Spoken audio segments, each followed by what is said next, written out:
तुमचं मूल अजून बोलत नाही किंवा अजून चालायलाही लागलं नाही, तर हे दुर्लक्षित करू नका. वयानुसार मुलांचा विकास होत नसेल, तर त्याला आपण डेव्हलपमेंटल डिले असं म्हणतो. 2 वर्षाचं मूल अजून एक शब्दसुद्धा बोलत नाही, हाक मारली तर योग्य प्रकारे रिस्पॉन्स देत नाही. हे एक प्रकारचं स्पीच डिलेचं संकेत असू शकतं. 1 वर्ष झालं, पण मूल अजून उभं राहत नाही किंवा चालायला उशीर होतोय, तर हे दुर्लक्षित करू नका, कारण हे मोटर डिलेचं संकेत असू शकतं.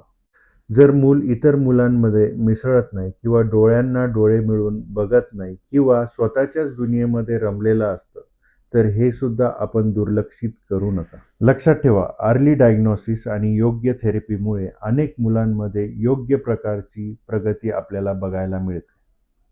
जितक्या लवकर निदान, तितकी योग्य उपचारांची आणि मुलाच्या चांगल्या प्रगतीची संधी. म्हणून जर तुम्हाला तुमच्या मुलाच्या विकासाबद्दल शंका वाटत असेल, तर वाट बघू नका. आजच जवळच्या पीडियाट्रिक न्यूरोलॉजिस्टचा सल्ला घ्या.